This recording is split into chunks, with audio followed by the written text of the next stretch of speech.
When I saw the BBC's new promotional film, What Has the BBC Ever Done For Me?, it immediately made me stop and think. The idea behind the campaign is simple. It asks people to look back at the moments, programmes, sounds and memories that the BBC has brought into their lives. But rather than answer that question for everyone else, I wanted to answer it for myself. What has the BBC ever done for me? This is the TV Live podcast with Rob Francis. Well, the answer to that question is quite simple. The BBC helped create the person I am today. It helped create my love of television. It helped create my love of radio. And it inspired my fascination with broadcasting, with the people behind the microphone, the people behind the cameras, and all the little details that many people never notice, but which make television and radio feel special. For me, the BBC has never just been a channel or a radio station. It has always been a familiar voice. It has been something that's been there throughout my life. It has been a part of my childhood memories, my teenage years, and my adult life. Like many people, my first memories of television involved the BBC. Sitting at home watching programmes, hearing the familiar theme tunes, seeing the BBC One globe appear before a programme started, and listening to the continuity announcers introduce what was coming next. Those moments might seem insignificant to some people, but they're memories that stay with you. There was something magical about television in those days. You didn't have thousands of channels, you didn't have endless streaming services, you had a schedule, and you had that feeling of waiting for a programme you loved to begin. And the BBC was part of that experience. As I got older, I started to notice more than just the programmes themselves. I became fascinated by everything around them. I noticed the presentation, the graphics, the music, the idents, and the way a television channel created its own identity. Most people probably saw an ident as just a few seconds before a programme started. I saw something different. I saw creativity, design, a small piece of television history happening in front of me. That fascination with television presentation eventually became a huge part of my life. It's one of the reasons I created TV Live, a place dedicated to celebrating television presentation, history, and the memories that broadcasters have created over the years. And a lot of that passion came from watching the BBC.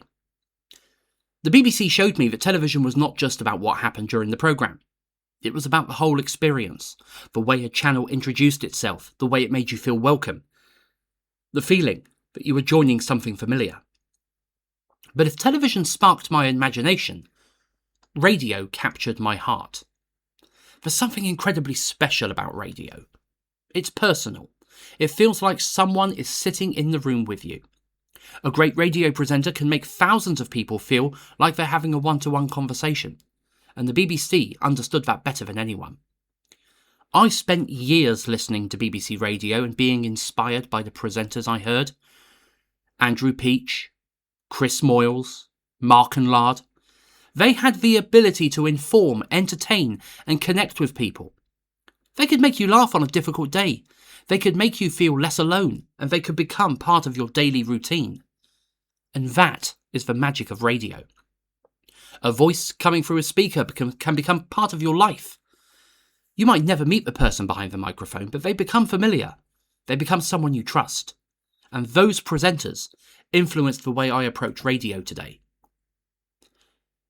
It also taught me the importance of local stories. While the BBC has always covered huge national and international events, it's also understood that the stories closest to home matter just as much. And that's something that I've carried into my own work with community radio. Running a radio station has shown me how important it is to give people a voice, to celebrate local events, to talk about the people who make a community special, to remind listeners that their town, their village, and their stories matter. The BBC's local radio services helped show generations of broadcasters that broadcasting isn't just about big names and big audiences. It's about people. Of course, the BBC is not perfect. No organisation is. There are programmes I don't watch, decisions I don't agree with, and changes I would have done differently. The BBC has faced criticism, and those conversations are part of being a public broadcaster. But for me, this episode of the podcast isn't about politics or arguments about funding. It's about memories. It is about influence. It's about saying thank you for something that has played a huge part in my life. Because without the BBC, I genuinely don't know if I would have found my passion for broadcasting. Would I have become so interested in radio? Would I have spent so much time learning about TV presentation? Would TV Live exist? Would I have spent so many years behind a microphone trying to create the same sense of connection that inspired me? I don't know. But I do know that the BBC opened the door. It gave me inspiration. It gave me memories. It gave me a reason to look closer at the world of broadcasting and understand the work, creativity, and passion that goes into making programmes and creating moments that the people remember. So when I hear the question, what has the BBC ever done for me?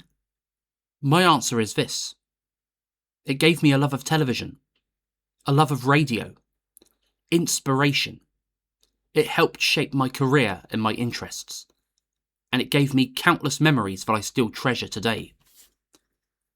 The BBC has been part of my story for as long as I can remember, and while the future of broadcasting continues to change, I will always appreciate the role it played in helping me discover something I truly love. Because sometimes a broadcaster is not just something you watch or listen to. Sometimes it becomes part of who you are. This has been the TV Live podcast with Rob Francis, a Red Telephone Box production.